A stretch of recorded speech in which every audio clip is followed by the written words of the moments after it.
Ini pernah direncanakan oleh suami istri di masa lalu, dituliskan di dalam kitab yang sangat populer. Persoalannya, begitu ibunya mengandung, istrinya mengandung, lahir anaknya usia 2 tahun, maaf, mereka punya rencana, anak ini insya Allah kita akan didik jadi lebih baik, keluarga kita lebih baik, anak ini akan jadi ulama. Qadarullah usia 2 tahun ayahnya meninggal. Ini kisah nyata. Ibunya ingat, saya tetap pertahankan untuk berubah jadi lebih baik, walaupun ayah tidak ada, saya single parent, saya rawat anak ini sebaik-baik. Usia 4 tahun anak ini, maaf ya, terkena penyakit buta permanen. Hijrah tidak akan sepi dengan ujian. Suami meninggal, single parent, anaknya kemudian buta permanen. Apa yang dilakukan oleh ibunya? Ibunya tetap berpedoman, Allah pasti akan berikan yang terbaik. Anak ini kemudian terus didoakan, bangkit di malam hari, perbanyak kemudian tingkatkan ibadah. Ingat ya rumus ini, orang tua yang rajin ibadah maka boleh jadi kebaikannya akan diturunkan pada anaknya. Ibunya yang berdoa, anaknya yang mendapatkan bagiannya. Matanya buta tapi diganti oleh Allah dengan ingatan yang luar biasa. Kalau Anda bacakan satu kalimat, satu baris ini, satu lembar buku dibacakan oleh Anda satu halaman, maka seketika dia akan ingat seketika tanpa diulang, dengan titik, dengan komanya. Anak ini kemudian dibawa ke sekolah Al-Quran, dimasukkan talaki ke syekh di sana. Syekh di situ kemudian membacakan pada saat itu surat Qaf, surah ke-50. Qaf dibacakan sampai akhir ayatnya. Anak ini anak yang paling kecil teman-teman, mata buta, gak bisa ngelihat. Teman-temannya berada di atasnya usianya, ada yang 6 tahun, 7 tahun, dia 4 tahun.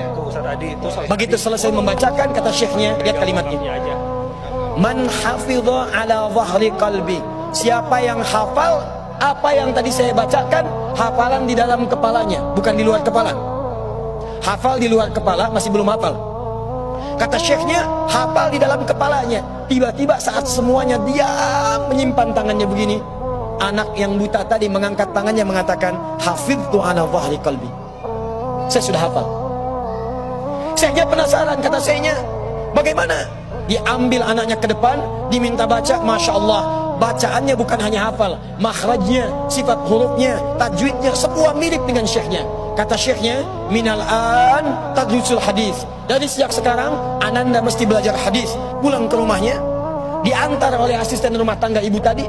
Begitu nyampe di rumahnya, wajahnya gembira, mengatakan pada ibunya, ummi, ibu, tadi saya dipuji oleh saya begini, ada kejadian begini, saya seperti ini. Kata anak ini, minal an uridul hadis, ma, sekarang saya pengen belajar hadis.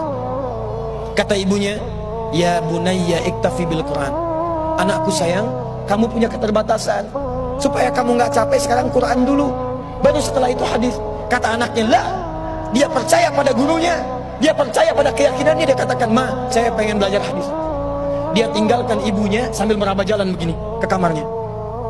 Perhatikan baik-baik, begitu ibunya melihat, ingat kemudian dengan suaminya, ingat tentang rencana mereka, ingat tentang mereka punya rencana masuk surga bersama-sama. Teman-teman, ibunya langsung masuk ke dalam kamar, dia bentangkan sajadahnya di mihrabnya, dia salat 2 rakaat, dia bermohon kepada Allah. Saat sujud itulah dia tumpahkan segala keinginannya. Perhatikan kalimatnya. Rahasianya ada di Quran surah ke-17 ayat 110 sampai dengan 111, paling kanan sebelah atas. Ya Allah yal basir, yalladzi ala kulli syai'in qadir, a'id basiratabni. Saya mau akhiri. Ketika tumpah air matanya, dia katakan, ya Allah yang maha melihat, mohon kembalikan penglihatan anak saya. Yal basir, yalladzi ala kulli syai'in qadir, a'id basiratabni.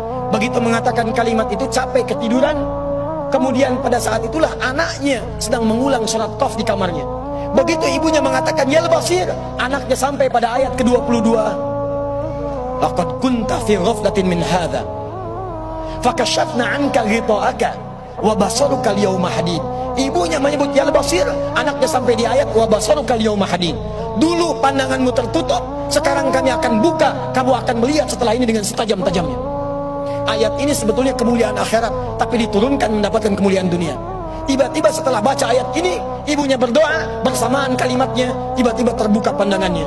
anak ini bisa melihat kembali. Saking kagetnya dia lompat, dia kejar ibunya. Ummi laqad ra'ait. Ma, saya bisa lihat lagi. Ma, saya bisa lihat lagi. Ibunya kaget kemudian terbangun. Dia peluk anaknya, dia katakan, "Nah, mungkin kamu melihat bukan dengan hatimu. Kamu melihat bukan dengan matamu. Rubbama ra'aita biqalbik laisa bi'ainik." Mungkin bukan matamu tapi hatimu. Kata anaknya, "Ma, saya melihat dengan mata saya. Ini mama pakai baju ini. Di sekitar kita ada benda-benda ini." Allahu Akbar. Ibunya kemudian yakin anak itu bisa melihat. Dipeluklah anaknya. Keduanya kemudian menangis. Dan ibunya sejak saat itu yakin bahwa anak ini punya kemuliaan besar di masa depan. Maka disekolahkanlah kemudian tempat-tempat terbaik. Belajar hadis terbaik. Diingat segalanya. Cepat luar biasa. Anak ini kemudian dikenal dengan luar biasa di masa depan. Nama anak ini adalah Muhammad. Bapaknya yang meninggal namanya Ismail. Kakeknya namanya Ibrahim. Kakek buyutnya Al-Mughirah. Eyang buyutnya Al-Bardizbah. Tinggal di kecamatan Ju'fah, di Kabupaten Bukhara, Provinsi Khorasan, negara Uzbekistan sekarang. Kelak di kemudian hari, dia dikenal dengan nama daerahnya Bukhara, dengan Al-Bukhari. Itulah kisah Imam Al-Bukhari.